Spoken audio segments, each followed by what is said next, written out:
Gary, just tell us more about what we know from the Israeli military in this internal investigation.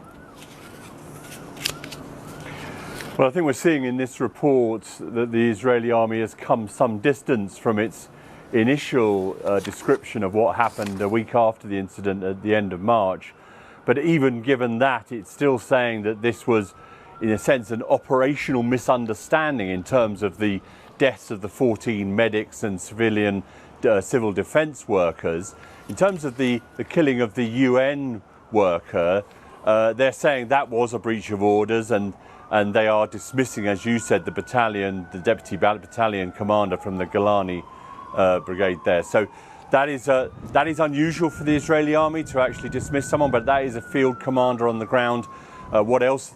In terms of further up the command chain, it's a reprimand for the brigade commander himself. I think there are still a lot of unanswered questions. Firstly, of course, people will say, look, these vehicles were approaching rapidly. There were lots of people jumping out of them. Well, that's kind of what happens with ambulances and fire trucks, right, when they get to an incident. And we already know, of course, that from earlier video evidence that these ambulances did have their lights on, did have their emergency signals on. And so this description of the commander not being able, because of night visibility or problems with visibility at night, to identify them, that raises questions.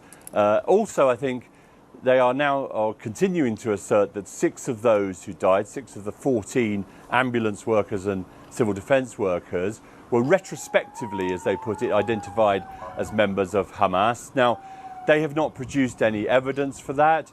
The names of all those ambulance workers and civil defence workers are in the public domain, so they could identify which ones they believe to be Hamas, and then people could go off and find out whether or not that was true or not. It's worth also pointing out, I think, that the IDF has already acknowledged that all of those who died were unarmed at this point in time. It does say, of course, and there has been evidence for this in the past, that Hamas has used medical vehicles to transport fighters at times. We know it's also used hospitals and schools at times to base some of its operations, some of its staff, some of its structures, if you like, its control structures.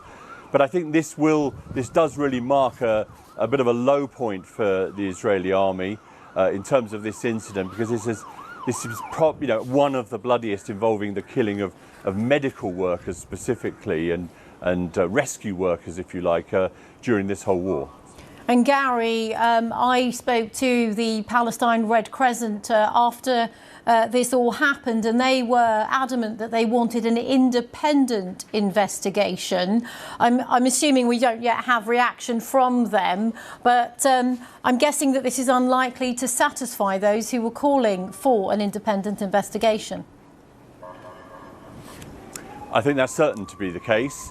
I think it's worth also pointing out, of course, that the PRCS, the Red Crescent Society, there were some initial assertions from them that these men may have been bound before they were killed. Now, there doesn't seem to be any evidence of that. The Israeli army is denying that, and the autopsies that were carried out by Hamas health officials, the forensic examiners on the ground subsequent to that, have not found any evidence of that. So that is one thing I think Israel is stressing, and certainly stresses very close to the top of the reports, or the parts of the report we have seen. But you're right, of course, they will say, look, these men were unarmed, they were behaving like ambulances because they were ambulances, and you've not explained how this misidentification could take place. It's also worth saying, I think, the report is suggesting that this is a combat zone. Now, Gaza is a combat zone, clearly, but there are clear designations at times for specific areas. And from what I can see in this initial look through, the IDF does not seem to be claiming that this was specifically one of these red zones at the moment where you have to get permission to move around. Now, we'll check that, of course, but from what I can see initially, that's not being claimed by the IDF. So if that is true, if I'm right about that, then the ambulances and the civil defence people, you know, were moving around in that sense legitimately, or without the kind of restrictions that Israel and the IDF imposes on them. And Gary, we were showing on the screen a few seconds ago the video of the incident, which of course was pivotal really in terms of uncovering what exactly happened. Yeah, this was a really distressing video, I think you'd have to say. It was found on the phone of a man called Rifat Radwan. He was one of those who died. He was in one of the second batch of ambulances that were sent out to find some of their colleagues who were by the side of the road in the first ambulance.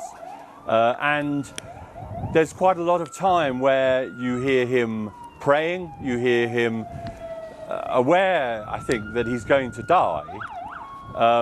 And of course, that is the video that emerged, 10 days ago, 2 weeks ago, perhaps, no, just 10 days ago now, which shows us that these ambulances did have their lights on, did have their emergency signals on, which, of course, the IDF had claimed they did not when they gave their first explanation of what had happened. And I think that video really forced the hand of the Israeli Defense Forces to come up with a much fuller explanation than they sometimes do in these circumstances. And I think that's why you're seeing some disciplinary action, a promise to learn some lessons, an expression of what they call regret for the harm for uninvolved civilians. I think some people will think that is somewhat of an understatement of what took place. But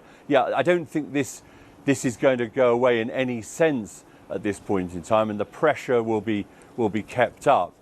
Meanwhile, of course, civilians, dozens of civilians each day in Gaza are dying, and the humanitarian situation is getting much worse according to the various agencies that work there.